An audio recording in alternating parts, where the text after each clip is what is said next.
Hello beautiful, welcome back to Nat's Beautiful Life. Today I'm going to be sharing with you some documentary and podcast recommendations.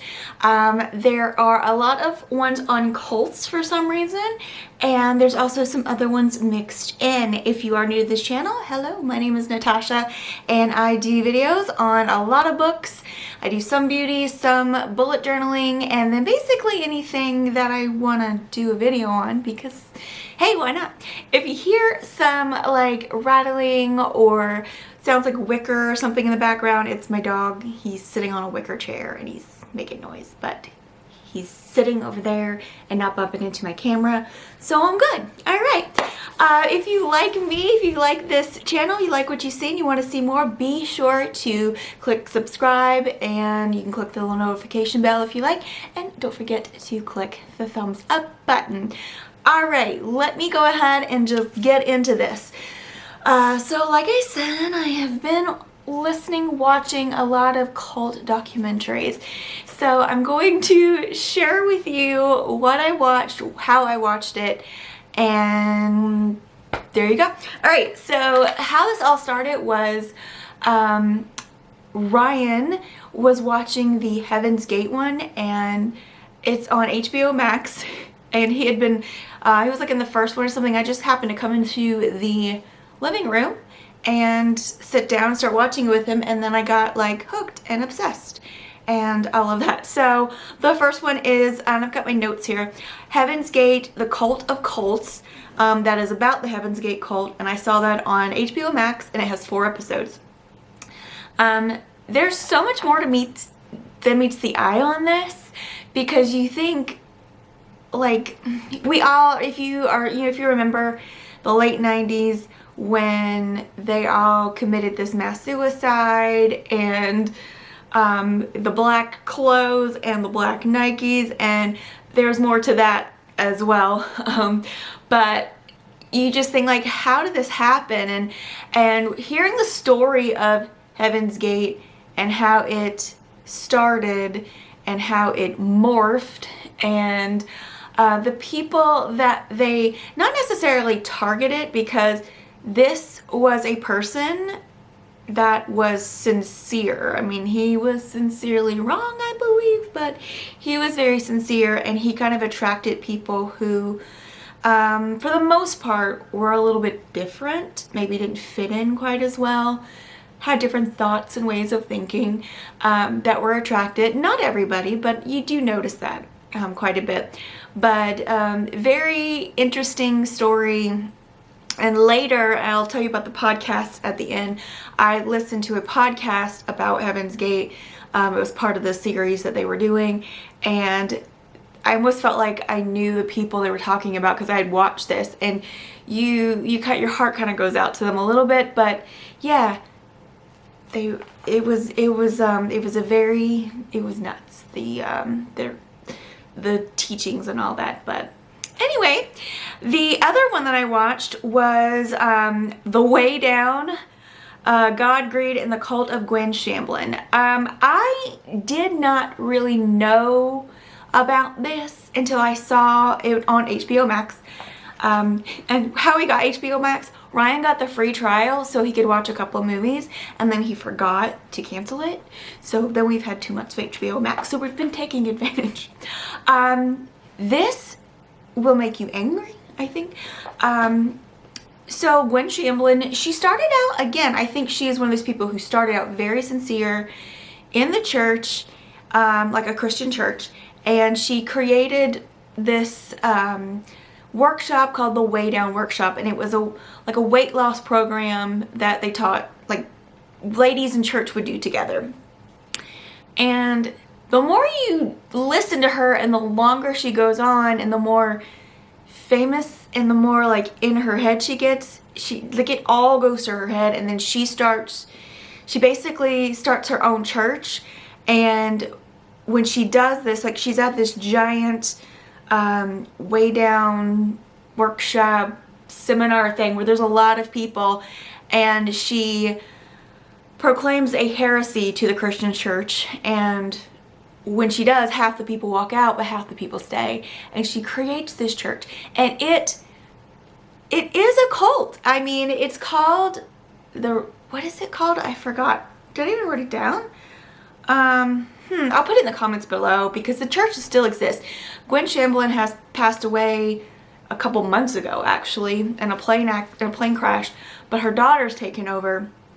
And so there's like 3 or 4 episodes in this, but then her, after her daughter takes over and everything, you see to be continued. So we think there's going to be season 2.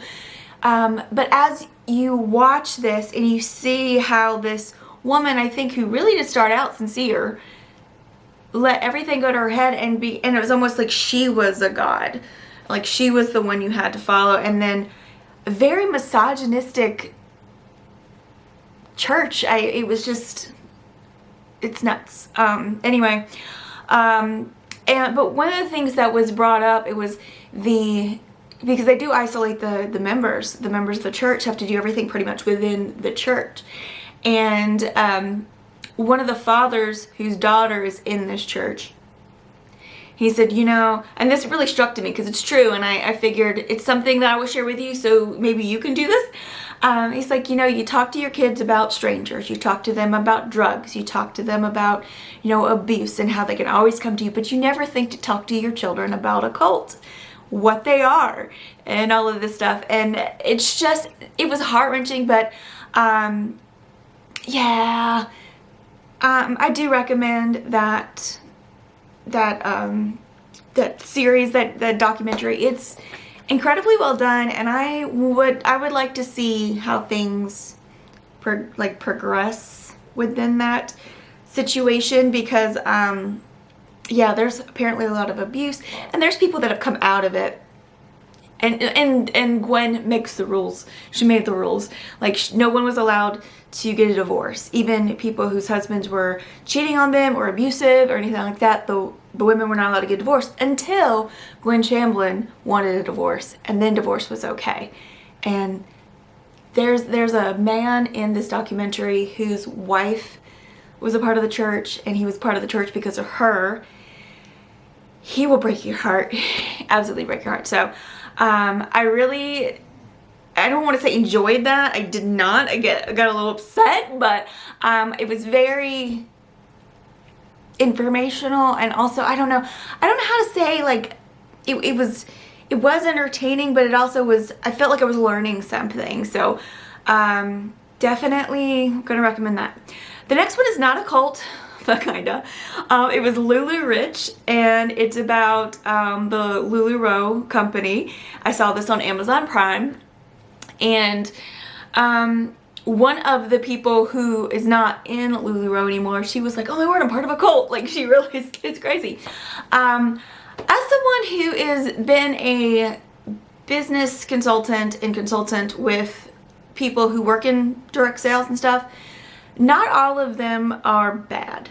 Look at things like Tupperware. Look at things like, they've been around forever. But you can do bad things. The problem with LuLaRoe, and the problem that they still don't get, the owners are delusional.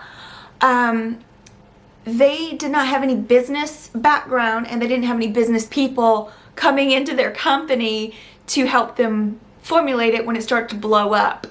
It is an interesting story how it started. It was a very interesting story, so I'm not going to give any of that away. Totally check it out. It's only one episode. It's like an hour and some change, so it won't take a lot of your time up. But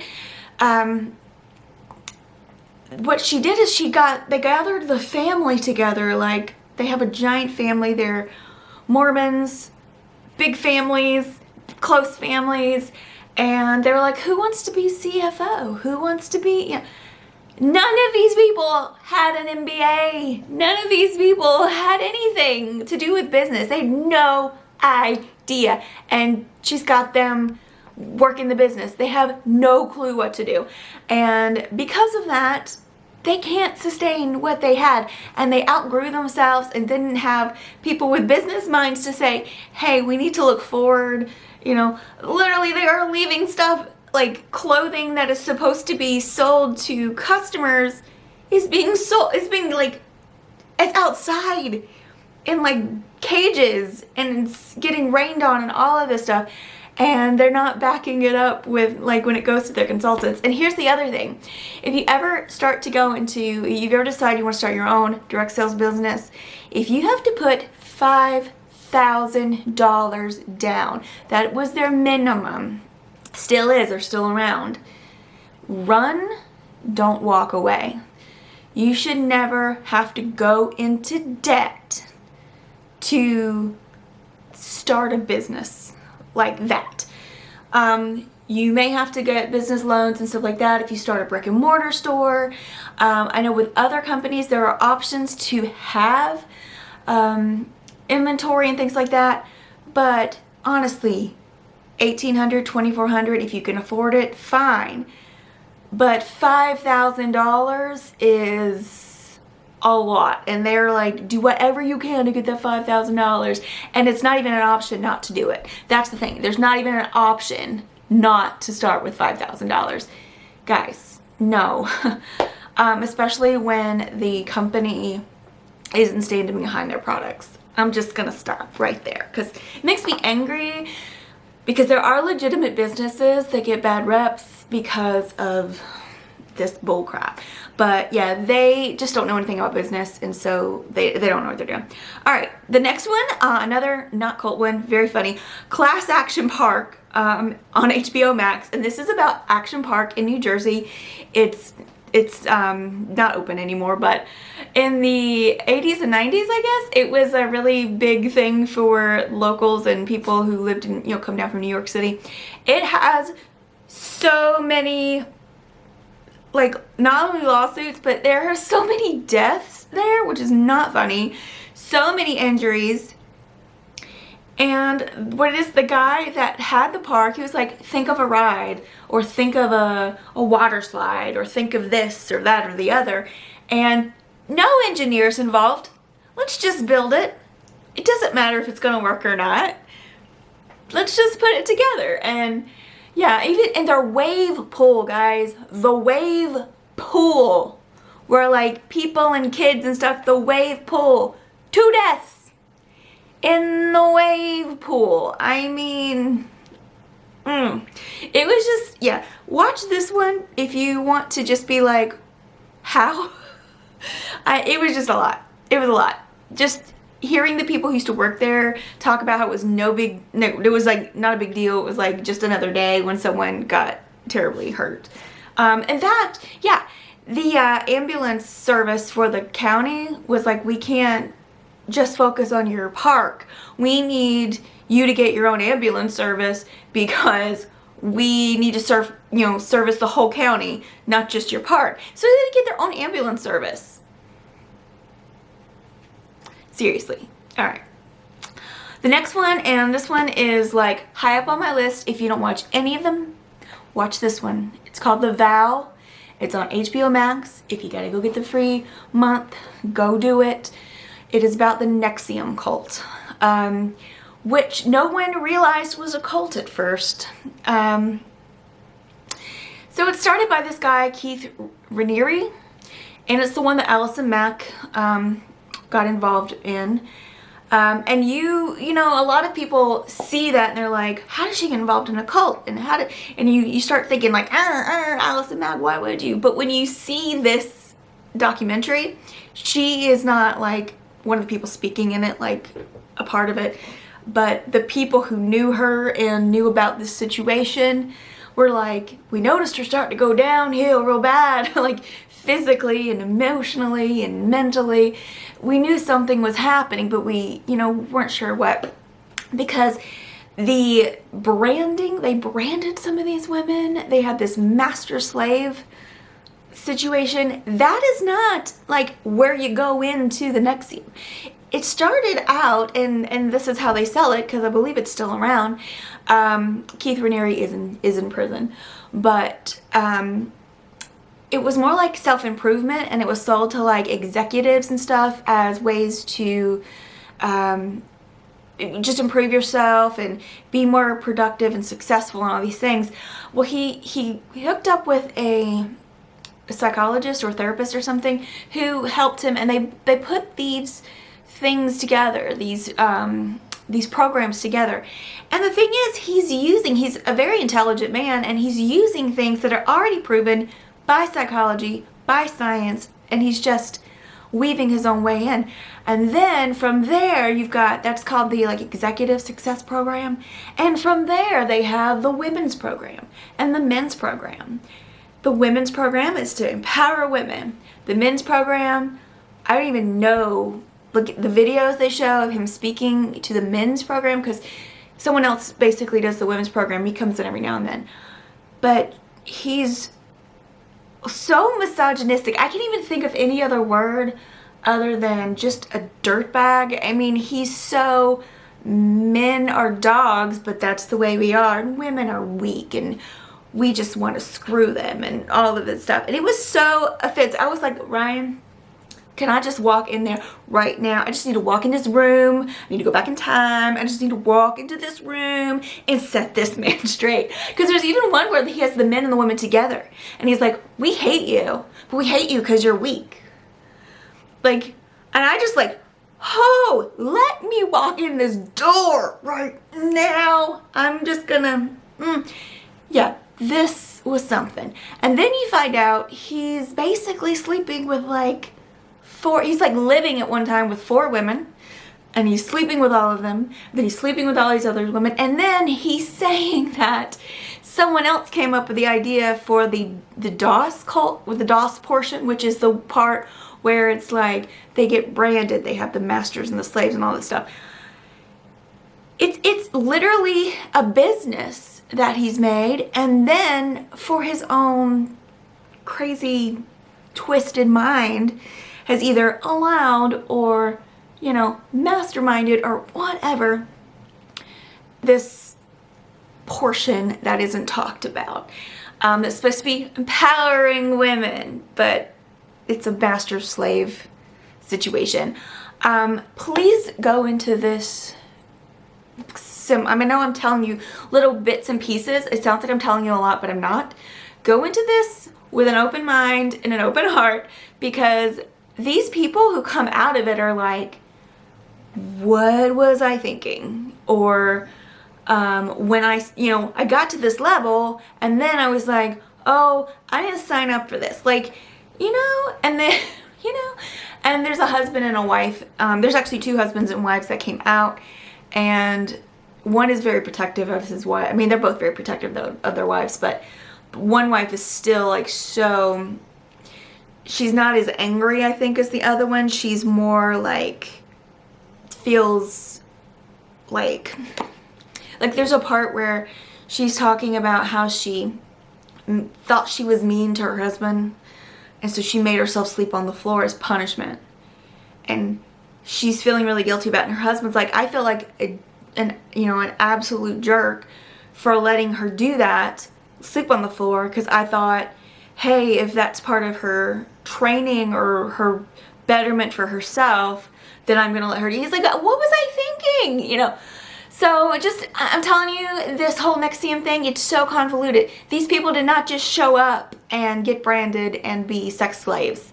No, it was so much more than that. And this Keith Raniere guy is a piece of trash.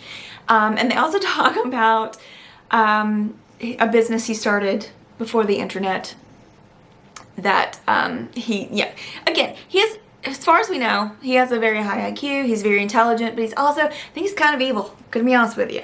Not a good guy. But if you don't watch any of them, go with that one. A little bit lighter hearted.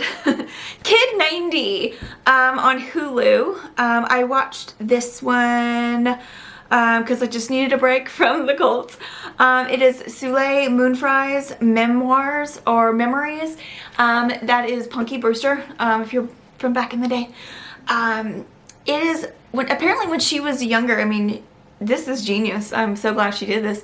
She had a video camera before video cameras, like small video cameras were a thing. She had a video camera. She videoed everything, and it was before everybody had a cell phone, and everybody had social media is what I'm trying to say. And so these famous people you see in her videos, they're not worried about being, exposed or anything. They're literally just living their lives. She's documenting everything. She has saved every voicemail. She has recorded every phone call. She has diaries from way back when, and she is sharing these things with us, but also a lot of the people in these videos and such are also coming up. So you have like Brian Austin Green, Mark Paul Gosselaar,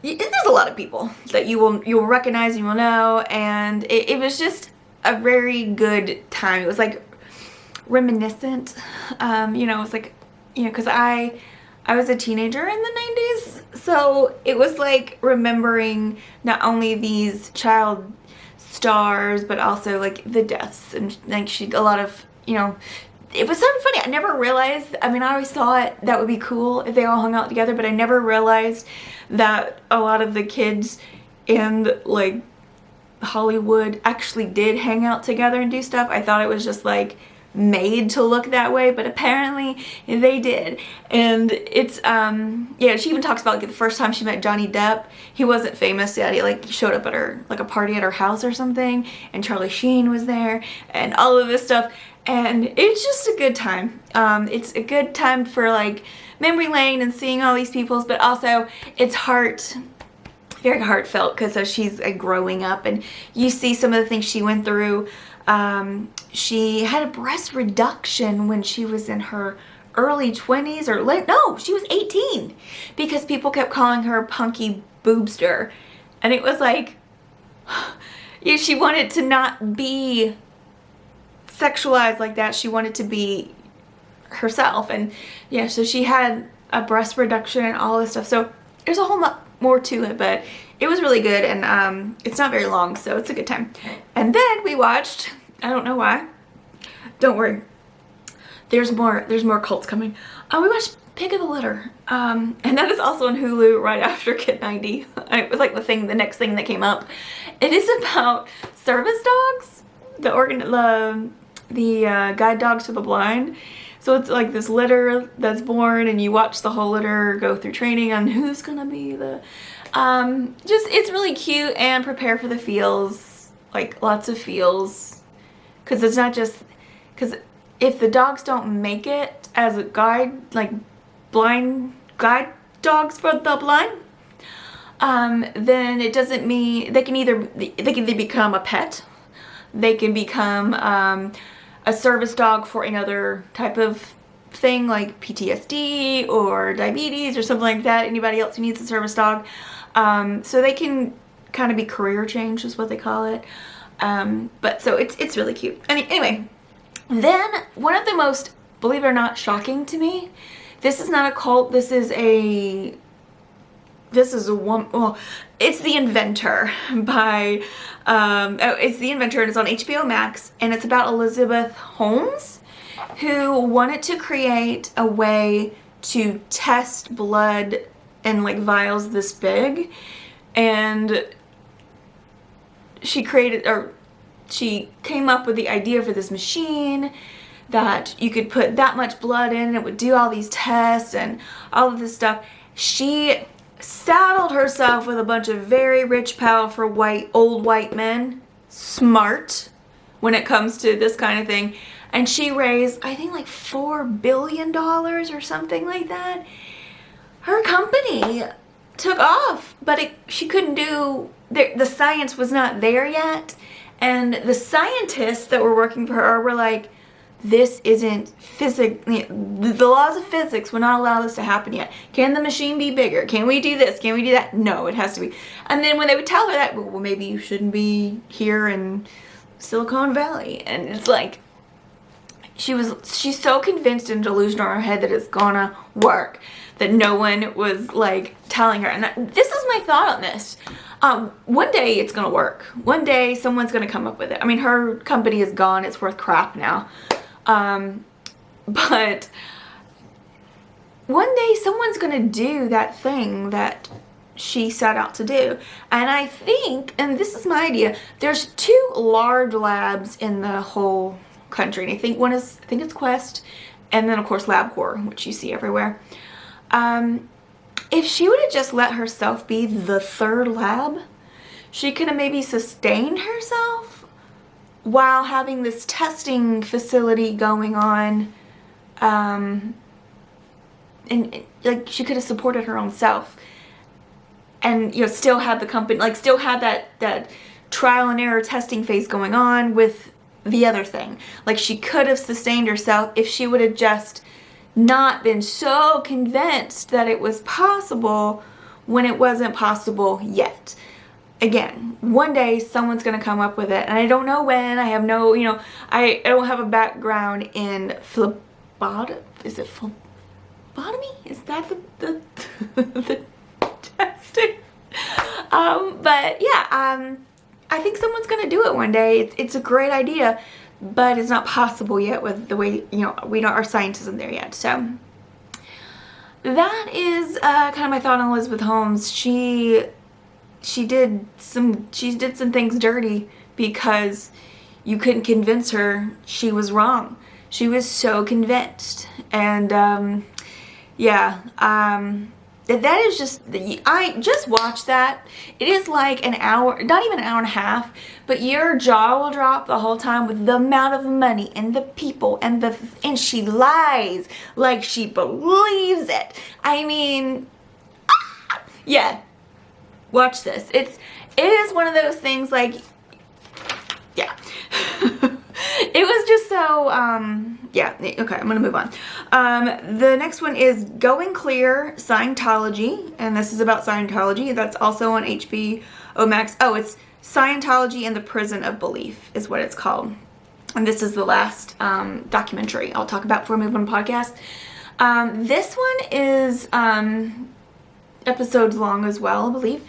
And it's, or is it? Whatever. This thing is, a lot of people like joke and laugh and say things about Scientology, but they don't even know what it is. And honestly, while I was watching the NXIVM thing, I was like, this is so close to some of the things that Scientology does. Like, I think I watched this one before I watched the NXIVM, but the Scientology's, like, how they do these things where you confess everything to a person, the NXIVM has the same thing, and then they all have this man that they all adore and worship, pretty much, Keith Raniere, L. Ron Hubbard, and then his predecessor, yeah, the guy who's the president of that church right now. It's nuts. It's nuts. The things that they would do, and things that I'm speechless at how they treated children. And this one lady who was very powerful, like, I won't say powerful, but very up and up, very well known. She was close with John Travolta from the moment he came into the group. He was like she was like his partner to kind of like learn the different things. Anyway, when she saw what her child, like the condition her child was in, because she was being punished, so she was having to be basically a slave to the church, within the church, like taking care of it, cleaning stuff with a toothbrush, all of this stuff. And then she was like, this is crazy. And then she sees what condition her child is in. She sneaks in, and then she has to find a way to sneak them both out. Yeah, so the Scientology documentary that I saw, once you see that, there's no doubt in your mind that it's a cult. So some of the things that I've noticed within the cults, all the cults, pretty much overlap. So I made some notes. One is they meet a need that a person has in a moment. So many of them, especially the ones that I will mention in the podcast, they are like recruiting, specifically targeting people. Not all of them do that. They just kind of make themselves aware that people who are attracted to it are a certain type of person. So someone who has a need and they meet it. Then you have things like NXIVM, who people are maybe young professionals or really looking for, you know, more success, more balance in their businesses and stuff like that. And so NXIVM comes and helps them and meets that need. They isolate the members. That's another thing. So everything becomes about doing stuff within the group. You see this with all of them. The Heaven's Gate, yeah, they weren't allowed to contact their families and stuff if they weren't supportive. Gwen Shamblin's church. You couldn't go to a wedding or a funeral of a non-church member, even if they were family. If a family member wanted to visit you or something and they weren't a part of the church, you had to get permission. So they isolate you. Definitely in NXIVM, Scientology, you have to, and in NXIVM as well, if you leave the church, you are all your friends and everything, you lose everything. So they definitely do that. So I think that's one of the biggest giveaways, is when they isolate you. They give you an alternate explanation for any criticism someone might bring up. So, and you see this a lot in the NXIVM because that guy is such a good twister of things. You know, one of the guys, you know, comes up and says, hey, you know, maybe that's a little, you know, excessive what you're saying right now. Maybe we should talk about this and that and the other. And then he's going to turn it around on you. Also, you know, someone says that this might be this, or they may even say, I know they say we're a cult and that we're like Scientology and we're not, and all of that. So yeah, they always have something to say about any criticisms. And they start small and then they build. So it's this way with most everything that I've noticed. NXIVM, Scientology, all of that, especially Scientology. They start small. This is the little group you're in. This is what you're going to start out doing. And then it grows. And then you learn more. And then you learn more. And then you get more information. And then by the time you get to, you know, we're going to go to an asteroid planet or something, then, you know, you're all in. They don't start with that. They end with that. There will be someone you see as a guru or a leader. Heaven's Gate, you had T and Do. With The Way Down, you had Gwen Shamblin. The Vow, Keith Raniere. Scientology, you got L. Ron Hubbard and the other guy I can't mention, who after L. Ron Hubbard died, he took over. So you've got someone like that. And they know exactly who to target. So I'm going to dip into, so I found this podcast called The History of the 90s. And I freaking love it. Go check it out. What came to my mind though is I was looking for like cult documentaries because I was getting into this. And I saw that History of the 90s had the Doomsday Cult, their Doomsday Cult parts 1, 2, 3, and 4. And the first one is the Order of the Solar Temple. I had never heard of them before, and it is one of the most bloody, murderous cults. It's a straight up cult that they target rich, powerful people with like standing and political standing and stuff. So I highly recommend checking that out. And then the part 2 was about I think it's Aum Shinrikyo is how you say it. It's in Japan. You will not sleep if you listen to that at night, because they actually were responsible for a major terrorist attack where 13 people died and then like thousands of people were sick because they did a sarin attack on the Tokyo subway system, and it was a cult thing, and it's all about that. And guys, these two still exist, by the way. The third one is Heaven's Gate. So you actually learn a little bit more and different things about the Heaven's Gate cult with this. And then the fourth one is Waco. So the Branch Davidians, which again still exists. You're gonna, yeah. If you want to be disturbed, parts 1 and 2, again, I'd never heard of those before. I remember hearing something about a gas attack or something in Japan, but I never paid attention to it because I was, you know, young and didn't really get into that. But yeah, so seriously, not only because my next thing was like everyone must cut ties with you or disown you if you speak out against the leader or question teachings. In the Order of the Solar Temple, they murder you. If you leave, they just kill you. And then the last one I wrote down in this one, things that I would consider cults that maybe other people don't consider cults. Whatever. And within like Heaven's Gate, if they use scripture, like Christian scripture, they will either twist it, take it out of context, or change it. You know, there's this many people are going to heaven. Within the church grows, and there's more than that. So, okay, never mind. That's not what we meant. What we meant was this. You know, or they'll, like I said, pick and choose parts of scriptures and use them, but not, like, again, they're not in context, or they just kind of bastardize it, so they kind of take it and then go on their own with it. Like, it sounds like scripture, but if you compare the scriptures, like, oh, they made their own verse. Like, this is not in the Bible. It just sounds like it would be in the Bible. It's written like the way, that kind of thing, and that frustrates. That actually doesn't frustrate me. That angers me, but because it takes people who maybe were raised in a religious environment, and they think, oh, this is good, this is real, this makes sense, because, you know, they're already, I don't want to say indoctrinated, but they are already kind of indoctrinated into a certain religious thought process, and then you've twisted it and they don't even know, because they really haven't been involved. They don't know anything. They just kind of like know what's been told to them, whatever.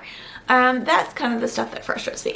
Okay, thank you for coming to my TED Talk about cults and documentaries and things of the sort. I do highly recommend that History of the 90s podcast, not just for the cults, but for other things. It's really addicting. It's good, and it's like more journalistic than just somebody sitting around talking about, hey, remember when? It's a good time. But if you've been here this long, leave me a puppy emoji in the comments there. Again, thank you for watching. I will see you again very soon on Nat's Beautiful Life with less long, depressing content. Have a great day, gorgeous.